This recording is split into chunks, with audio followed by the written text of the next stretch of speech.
Pemirsa, viral seorang pria tanpa busana mabuk dan pukul pengendara motor di Lenteng Agung, Jakarta. Polisi dengan cepat tangkap pelaku yang merupakan seorang mahasiswa. Allah Akbar. Allah Akbar, orang itu pingsan, itu di bawahnya pingsan. Allah. Viral di media sosial, seorang pria mengamuk dan memukul beberapa orang di Jalan Lenteng Agung, Jagakarsa, Jakarta Selatan. Bunuh. Dia ngancam bunuh. Lihat, semua orang lewat dipukul sama dia. Aksi pria tanpa busana sehelai benang pun dilakukan karena dalam pengaruh minuman keras beralkohol. Polisi dari sektor Jagakarsa yang menerima laporan bergerak cepat melakukan penangkapan terhadap pelaku yang merupakan seorang mahasiswa. Pelaku kini diamankan di Polsek Jagakarsa untuk mempertanggungjawabkan perbuatannya. Karena orang yang melakukan, yang diduga melakukan sudah kita amankan. Kemudian dalam penyelidikan. Ya. Berarti status hukumnya tetap lanjut? Untuk sementara ini kita lakukan pengembangan. Polisi juga meminta para korban pemukulan untuk segera membuat laporan kepolisian ke Polsek Jagakarsa. Dari Jakarta, dan Helmi Sanjangbati, iNews melaporkan. Silakan. Ini kunci laptopnya. Polisi ringkus 2 sindikat curanmor lintas provinsi berbekal senjata api rakitan di Kota Tangerang, Banten. Mata kuncinya berapa? Penangkapan 2 sindikat pencurian motor ini merupakan hasil penyelidikan kepolisian. Penangkapan kedua pelaku curanmor ini terjadi aksi kejar-kejaran dengan petugas kepolisian saat aksinya diketahui petugas. Polisi dapati 1 pucuk senjata api rakitan berikut 5 butir peluru. Selain itu, disita juga 1 unit sepeda motor, kunci letter T, serta magnet. Kami dari Polres Metro Tangerang Kota berhasil menangkap 2 orang tersangka pelaku curanmor bersenpi lintas provinsi. 1 tersangka berinisial AG, ini yang berperan sebagai joki sekaligus yang memegang senjata api rakitan. Kemudian 1 tersangka AS yang berperan sebagai pemetik eksekutor yang mengambil sepeda motor. 2 berhasil kami tangkap, sedangkan 1 lagi inisial S berperan sebagai pemantau dan pengawas melarikan diri, saat ini sedang dalam pengejaran. Atas perbuatannya, kedua tersangka terancam hukuman 15 tahun penjara. Dari Tangerang, Banten, Sukron, iNews melaporkan. Konvoi rombongan pesilat di Kota Pasuruan, Jawa Timur dibubarkan warga, pemirsa. Akibatnya keributan terjadi dan 2 orang ditangkap.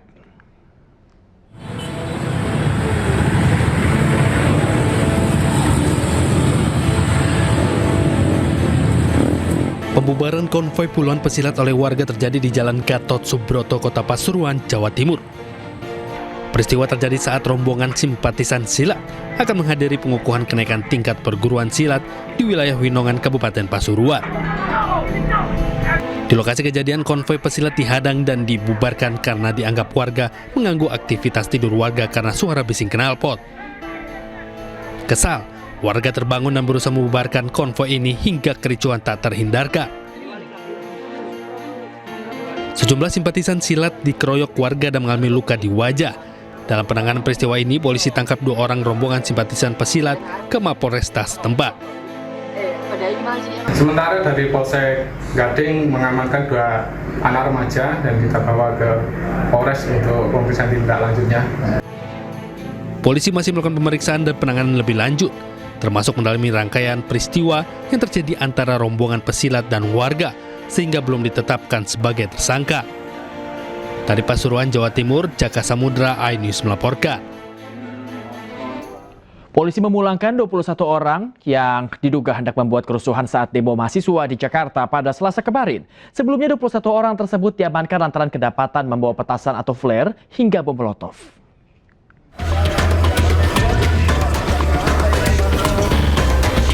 Polda Metro Jaya menyampaikan perkembangan terbaru terkait 21 orang yang diamankan karena diduga hendak membuat kerusuhan saat demo mahasiswa di Jakarta pada Selasa kemarin. Setelah menjalani pemeriksaan, kini 21 orang tersebut telah dipulangkan. 21 orang ini bukan merupakan bagian dari peserta penyampaian pendapat ataupun aspirasi di muka publik. Jadi memang mereka datang mendengar akan adanya kegiatan-kegiatan penyampaian aspirasi. Seandainya terjadi keributan, kerusuhan, chaos dan lain, mereka juga ikut di dalam kegaduhan itu. Jadi tujuannya adalah ingin bergabung pada saat terjadi gangguan Kamtipmas. Nah, ini dilakukan preemptive education bahwa langkah-langkah dan barang yang dibawa ini adalah salah. Tidak pada peruntukan, tidak pada momen penyampaian. Sebelumnya, 21 orang diamankan aparat karena diduga akan membuat rusuh saat aksi penyampaian pendapat oleh mahasiswa di Jakarta pada Selasa.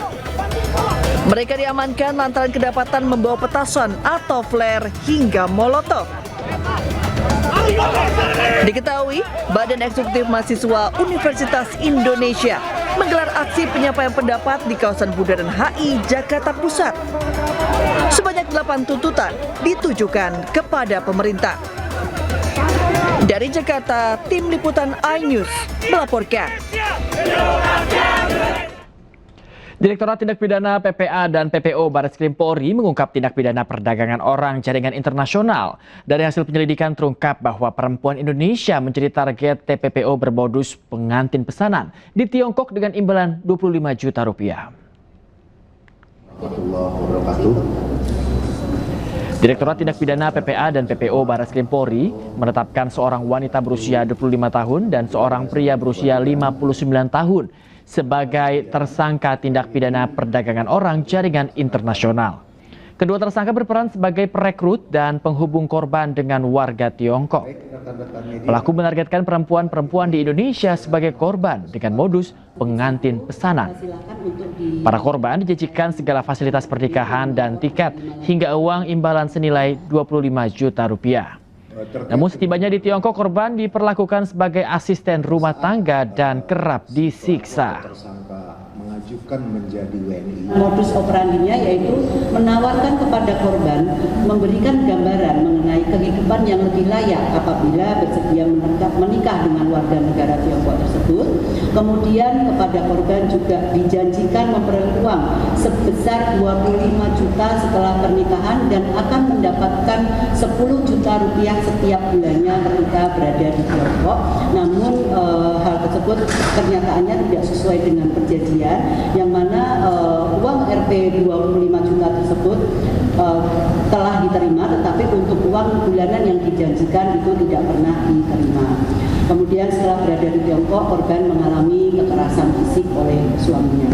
Korban juga harus melakukan pekerjaan sebagai pekerja di rumah tangga yang dihuni oleh sekitar 10 orang anggota keluarga dari suaminya. Pasca gempa bumi melanda Flores, Nusa Tenggara Timur, fasilitas pelayanan kesehatan bagi warga terdampak masih memprihatinkan. Untuk tetap bisa melayani pasien, Dinas Kesehatan membentuk pusat darurat krisis kesehatan.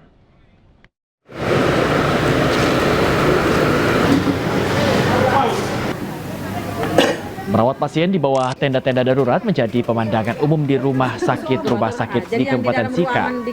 Tingginya frekuensi gempa susulan di lokasi membuat petugas medis terpaksa melayani pasien rumah sakit di halaman, seperti di RSUD TC Healers Maumere. Berbagai langkah dilakukan Dinas Kesehatan Sika memastikan layanan dan informasi kesehatan tetap berjalan lancar serta terkoordinasi. Kadis Kesehatan Kabupaten Sika Petrus Herlemus mengatakan pihaknya telah membentuk tim Health Emergency Operation Center atau Pusat Darurat Krisis Kesehatan. Tim bertugas memantau pelayanan serta perkembangan informasi kesehatan setiap hari selama masa tanggap darurat hingga 14 hari ke depan.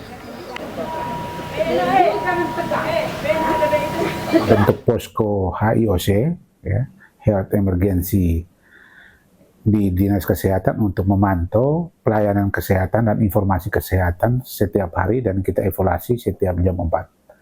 Sehingga rencana tidak lanjut pelayanan besoknya sudah direncanakan secara baik sehingga hari berikutnya pelaksanaan sesuai dengan rekomendasi yang kita sepakati untuk pelaksanaan kegiatan dan laporan kita akan tutup jam 2, kemudian kita rapat evaluasi itu di jam 4.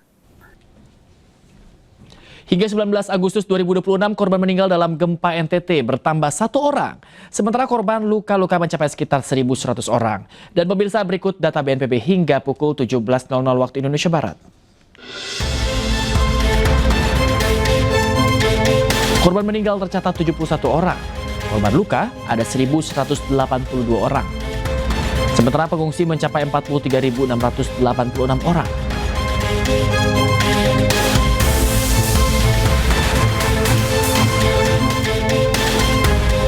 Kemudian korban terdampak mencapai 1.915.194 jiwa. Dan untuk titik pengungsian terdata 415 lokasi.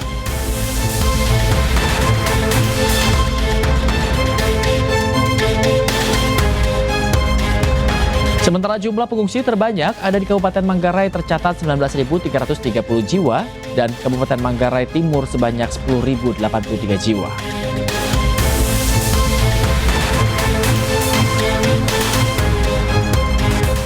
Menko RI Purbaya meninjau proses pendistribusian bantuan untuk korban bencana gempa bumi NTT Rabu siang.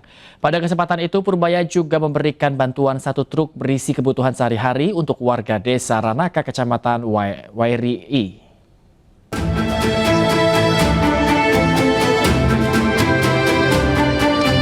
Menteri Keuangan Republik Indonesia Purbaya Yudi Sadewa bersama Ketua Komisi 11 DPR RI Muhammad Misbakun mengunjungi lokasi terdampak gempa di Nusa Tenggara Timur. Dalam kunjungannya, Purbaya melihat proses penerimaan, pengelolaan, hingga pendistribusian berbagai bantuan yang diperuntukkan bagi para korban bencana. Tidak hanya itu, Purbaya juga turut menyampaikan bantuan dari Kemenkeu Peduli untuk para korban terdampak bencana. Tadi barusan sih hanya bawa bantuan sedikit dari Kementerian Keuangan, dari pegawai Kementerian Keuangan, 1 truk untuk ditaruh di sini. Ada tenda 81 buah. Bukan tenda, terpal ya. Terpal. Bisa memperbaiki yang keadaan sekarang kan kalau hujan mungkin bocor-bocor, dengan terpal lebih bagus, harusnya lebih bagus. Ada juga selimut 360 lembar sesuai dengan kebutuhan mereka, harusnya cukup sekarang dengan yang disuplai keuangan dari pegawai keuangan ini. Ada juga beras, sembako dan lain-lain.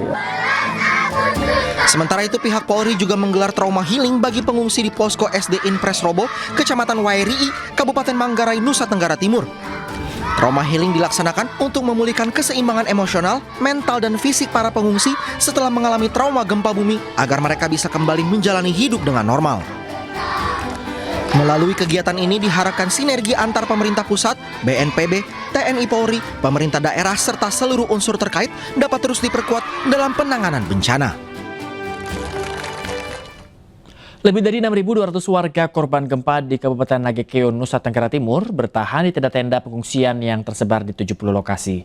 Warga berharap pemerintah segera memberikan bantuan dan membangun kembali tempat tinggal mereka yang hancur akibat gempa. Dan pemirsa, berikut laporan jurnalis Ahmad Muharlin dan juru kamera Muhammad Khairuddin dari Kabupaten Nagekeo.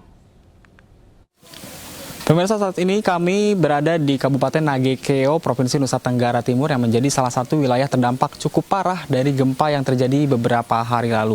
Sebanyak 6.221 warga menjadi korban dan terpaksa harus diungsikan di 70 titik yang tersebar di kawasan atau di wilayah Kabupaten Nagekeo. Dan hingga saat ini kebanyakan warga juga masih memilih bertahan di tenda-tenda pengungsian dan juga bahkan ada sebagian masyarakat yang menggelar atau membangun tenda di depan rumahnya masing-masing ini secara mandiri karena mereka khawatir akan terjadinya gempa susulan yang masih sering terjadi setiap harinya, bisa 3 hingga 10 kali terjadi gempa susulan. Dan terkait bantuan untuk kebutuhan makanan dan kebutuhan logistik ini memang masih terus berdatangan, namun untuk beberapa bantuan kebutuhan bagi para pengungsi ini mereka dirasa cukup kurang, begitu terlebih untuk bantuan keperluan bayi dan juga kebutuhan lansia seperti popok, susu, kemudian alas tidur dan juga selimut. Dan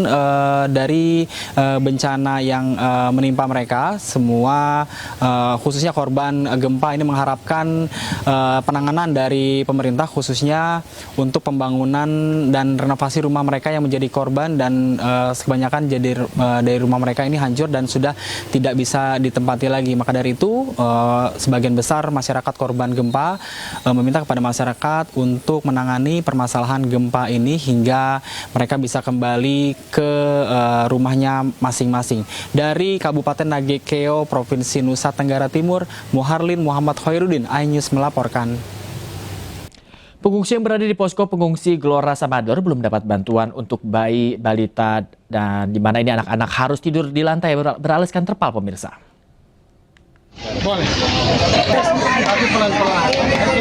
Situasi memprihatinkan terlihat di lokasi pengungsian korban gempa di Gelora Samador. Ratusan pengungsi hidup bertahan dengan keterbatasan fasilitas. Kondisi paling memprihatinkan menimpa kelompok rentan, khususnya bayi dan balita. Hingga saat ini bantuan kemanusiaan yang sangat dibutuhkan seperti perlengkapan bayi dan tempat tidur yang layak dilaporkan belum tersalurkan secara merata ke titik pengungsian ini.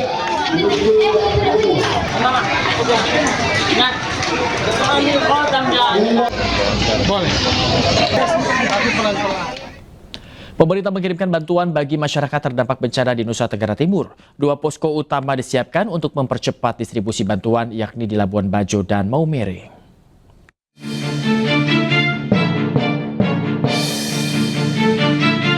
Pemerintah mengirimkan bantuan bagi masyarakat terdampak bencana di Nusa Tenggara Timur. Hingga hari kelima pasca bencana, sebanyak 253 ton logistik telah diangkut menuju wilayah terdampak. Rabu dini hari 5 pesawat kembali diberangkatkan dari pangkalan TNI AU Halim Perdana Kusuma Jakarta dengan membawa total 65 ton bantuan. Logistik yang dikirim terdiri atas makanan, minuman, tenda, perlengkapan kesehatan, serta berbagai kebutuhan lain. Semua logistik tadi itu menggunakan jalur udara lewat helikopter, kemudian pesawat kasa, pesawat yang lebih kecil. Kemudian yang kedua lewat laut, ada 3 KRI TNI AL yang sudah di sana, kemudian 1 kapal rumah sakit berlabuh di sana. Kemudian juga melalui jalur darat. Laporan dari Menteri PU, seluruh jalur darat sudah dapat dilewati sejak hari kedua. Pemerintah menyiapkan 2 posko utama untuk mempercepat distribusi bantuan, yakni di Labuan Bajo dan Maumere. Dari posko Labuan Bajo, bantuan didorong menuju sejumlah wilayah, antara lain Manggarai dan Ngada. Sementara bantuan dari posko Maumere didistribusikan menuju Sika, Ende, dan Nagekeo. Ya pemirsa, terima kasih Anda masih di iNews Malam pemirsa. Kini kita ke informasi berikutnya. Ex-Jampitsus Febri Adriansyah meminta barang bukti yang disita di rumahnya di Sentul, Jawa Barat segera dikembalikan. Pengacaranya berdalih penggeledahan yang dilakukan cacat prosedur sehingga barang bukti yang disita tidak sah secara hukum.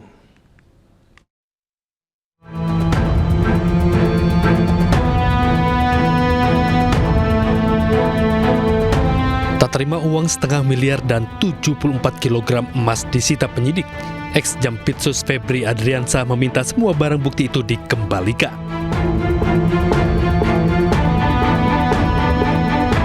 Menurut pengacaranya, penggeledahan yang dilakukan penyidik di rumah Sentul cacat prosedur, sehingga semua barang bukti yang telah disita harus dikembalikan. Kami menemukan proses penggeledahan tersebut diduga dilakukan tanpa izin pengadilan yang sah. Sehingga kalau itu dilakukan tanpa dasar yang sah, maka konsekuensi lanjutannya tentu tidak sah. Terkait dengan penyitaan, perlu dibedakan 2 hal. 1, barang-barang yang merupakan barang milik pribadi Pak FA dan atau keluarganya, seperti dokumen-dokumen dan juga ada figura ya, foto keluarga yang itu barang milik pribadi yang tentu kami minta dikembalikan kepada pemilik. Sedangkan barang-barang lain yang disita, isu utamanya adalah prinsip teori pohon beracun dalam hukum. Jadi kalau awalnya itu sudah beracun atau tidak sah, maka barang-barang tersebut tidak boleh dan tidak bisa digunakan sebagai alat bukti lanjutan. Sebelumnya, tim penyidik Kortas Tipikor menggeledah 13 tempat terkait kasus mega korupsi yang menyeret Febri Adriansyah. Di rumah Febri di Sentul, Bogor, Jawa Barat, penyidik menyita 74 kg emas dan uang 476 miliar rupiah. Kini mantan orang penting itu telah ditetapkan sebagai tersangka pencucian uang. Tim Liputan iNews melaporkan. Polri minta hakim menolak gugatan pra-peradilan yang diajukan ex-Jampitsus Febri Adriansyah. Polisi menyebut argumentasi Febri tidak tepat dan tidak sesuai KUHP, terlebih kubu Febri dinilai mencampur adukan pengujian legalitas upaya paksa dengan pemeriksaan pokok perkara.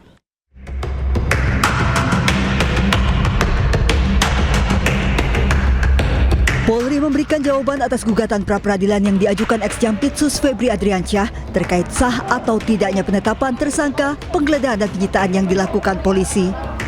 Polisi meminta hakim menolak gugatan pra-peradilan Febri. Polri menilai dalil yang disampaikan kubu Febri tidak tepat dan tidak sesuai KUHP serta telah menyentuh pokok materi perkara. Terlebih polisi mengaku telah mengantongi lebih dari 2 alat bukti. Kubu Febri dinilai Polri tidak hanya mempersoalkan keabsahan prosedur, bahkan meminta hakim tunggal pra-peradilan untuk menilai uang serta emas yang disita merupakan hasil tindak pidana korupsi, tindak pidana pencucian uang atau tidak. Termasuk ada tidaknya hubungan antara aset Febri Adriansyah sebagai pemohon dengan tindak pidana.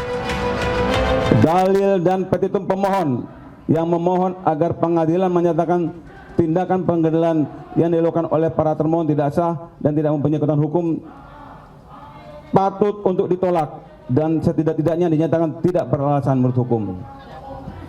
Bahwa berdasarkan hasil pengembangan penyidikan yang dilakukan oleh para termohon telah terdapat dugaan tindak pidana lainnya. Ex-Jampitsus Febri Adriansyah dalam permohonannya mempersoalkan surat perintah penyidikan, surat perintah penggeledahan serta penetapan tersangka. Kuasa hukum Febri Adriansyah menyebut gugatan 5 aspek terkait pelanggaran prosedural yang menjadi landasan gugatan mencakup kejanggalan sejak tahap awal penyidikan hingga penanganan perkara. Dari Jakarta, Tim Liputan iNews melaporkan. Kasus kematian orang dekat ex-Jampitsus Sutrimo kini memasuki tahap penyidikan. Polisi telah memeriksa sebanyak 27 saksi. 27 saksi yang diperiksa polisi antara lain pengemudi ambulans, pihak rumah sakit, keluarga, teman, perangkat desa hingga saksi di sekitar lokasi kejadian. Selain memeriksa saksi, penyidik juga masih menunggu hasil pemeriksaan forensik pasca ekshumasi jasad Sutrimo. Pemeriksaan bagian dalam jasad meliputi DNA, jaringan, serta zat yang ditemukan. Hingga saat ini polisi belum menetapkan tersangka. Penyidik masih menunggu hasil pemeriksaan forensik untuk menentukan langkah penyidikan selanjutnya. Terkait tentang wafatnya, ditemukan meninggal seseorang bernama Sutrimo. Ini sudah memasuki proses penyidikan. Update-nya adalah telah melakukan pemeriksaan 27 orang saksi. Yang pertama adalah 2 pengemudi ambulan P3D, 2 pengemudi. Kuasa hukum keluarga Sutrimo, Aan Rohaini, mengungkap bahwa Sutrimo merupakan orang dekat ex-Jampitsus Febri Adriansyah. Sutrimo menjadi orang kepercayaan Febri Adriansyah dalam melakukan renovasi rumah-rumah miliknya. Bahkan Febri juga membiayai renovasi rumah Sutrimo di Banyumas tahun 2023 lalu. Dan pemirsa, berikut cuplikan program Rakyat Bersuara yang dipandu Aiman Wicaksono. Kalau menurut keterangan saksi yang itu juga disampaikan di BAP, ini kan Sutrimo itu dari 2008 ikut MA. Oke. Nah, dia itu kadang-kala pernah juga disuruh mengerjakan proyek batubara di Jambi. Oke. 2019 dia itu pulang ke Banyumas karena pernah konflik sama iparnya Pak Febri katanya. Oke. Jadi 2019 sampai dengan 2021 itu almarhum Sutrimo tuh pernah pulang karena apa tadi segala macam dan lain-lain. Nah, tapi 2021 pas entah masih kepala kejaksaan tinggi atau sudah ini segala macam, Sutrimo itu disuruh pulang lagi, dipanggil lagi. Tapi selama di Banyumas pun dibiayain sama Pak FA.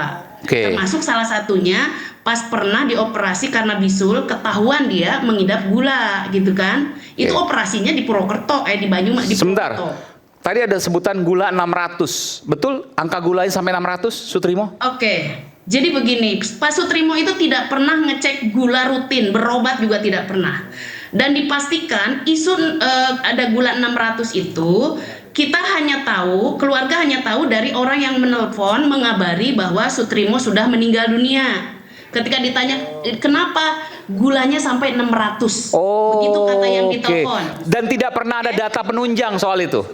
Tidak ada, dan saya sudah ngecek sendiri ke penyidik. Saya nanya, itu tahu ada gula 600 apa pernah ngecek? Tidak pernah ada pengecekan. Karena sebenarnya almarhum Sutrimo itu sudah meninggal pada saat dibawa ke rumah sakit.